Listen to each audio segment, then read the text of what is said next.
Vous savez, je ne crois pas qu'on choisisse vraiment des thèmes. En vérité, il me semble que c'est plutôt l'inverse qui se produit, c'est-à-dire que ce sont les thèmes qui vous travaillent de l'intérieur, qui vous choisissent en quelque sorte. Et je dois bien remarquer que dans plusieurs de mes livres, il y a eu ce thème d'une personne qui largue les amarres, qui quitte tout, qui disparaît volontairement.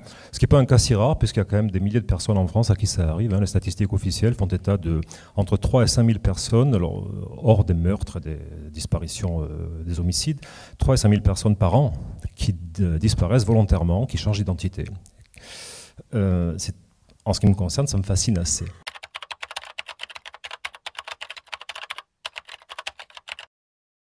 Tous ces récits, c'est-à-dire effectivement, d'une part, sont fondés sur des faits divers tout à fait authentiques, que ce soit les carnets napoléoniens ou ce personnage, cet Américain qui s'est autoproclamé propriétaire de la Lune, de Mars et de Vénus, qui est un personnage réel, et qui vend réellement des hectares de la Lune, de Mars et de Vénus, et qui vide ça, et très bien. Ainsi que le journal de bord, qui est indiqué dans le livre d'un médecin français, montpelliérain, qui s'est rendu en Terre de Feu à la fin du 19e siècle pour observer les mouvements de la planète Vénus au sein d'une expédition internationale. Tous ces récits-là, effectivement, sont connectés les uns aux autres selon un principe de, comment dire, rhizomique en quelque sorte, avec des symétries, une chambre d'écho en quelque sorte qui emplit le roman et qui fait que peu à peu, on découvre peu à peu, on se rend compte peu à peu des raisons profondes qui ont poussé Vincent à quitter le monde et à fuir en Patagonie chilienne, puisque c'est dans une île de Patagonie chilienne qu'il s'est réfugié, à l'écart du monde.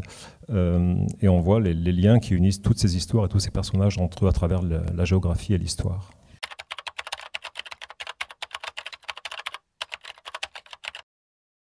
Une des raisons qui ont fait que le livre a été construit de la sorte, entre ces deux lieux de la planète, c'est que je m'étais rendu il y a 2 ans environ, dans le sud de la Patagonie, justement, pour d'autres affaires, pour aller enquêter, pour faire un reportage, en quelque sorte, sur une mine de charbon qui était sur une île totalement... tout sauf touristique en vérité. Il n'y a que des mineurs, une énorme entreprise minière et puis des estancieros qui sont là avec leur bétail. Et c'est une île qui ne voit jamais aucun touriste, sur laquelle j'ai passé une semaine. Et en allant vers cette île, je m'étais dit que je me trouvais, que quelques mois auparavant, j'étais près d'une autre mine dans le nord de la Sibérie et que sans doute j'étais aux antipodes et ça m'amusait assez. Et puis finalement, une fois rentré chez moi, je suis allé voir où étaient les antipodes de cette île qui s'appelle Riesco, qui est donc du côté de Puerto Natales, disons. Sur Internet, vous avez absolument tout. Vous avez donc évidemment un site qui vous indique les antipodes de chaque lieu de la planète. L'écran est divisé en 2. Vous cliquez sur un endroit, vous avez de l'autre côté l'antipode. Voilà. Et en zoomant, je me rends compte que la majeure partie des antipodes des lieux de la Terre, c'est dans le haut, puisque la planète est essentiellement composée d'eau. Donc la plupart des antipodes des terres émergées sont dans les océans.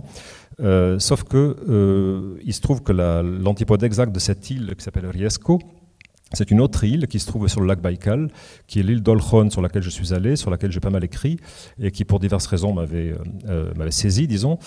Et à ce moment-là, je pensais quelque chose d'une présomption incroyable, c'était que j'étais peut-être la seule personne du monde à être allée sur les 2 îles.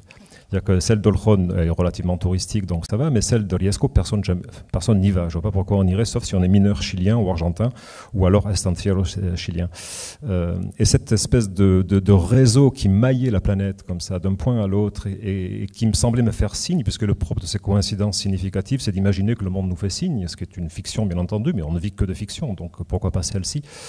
Je m'étais dit, si je suis la seule personne au monde peut-être à m'être rendue sur les 2 îles, il faut que j'écrive quelque chose là-dessus. Et c'est venu se greffer sur cette histoire de Vincent qui depuis longtemps me taraudait, à savoir celle de quelqu'un qui part et qui décide de rompre les amarres. Merci beaucoup Christian Garcin, je rappelle le titre, c'est Selon Vincent. Merci infiniment.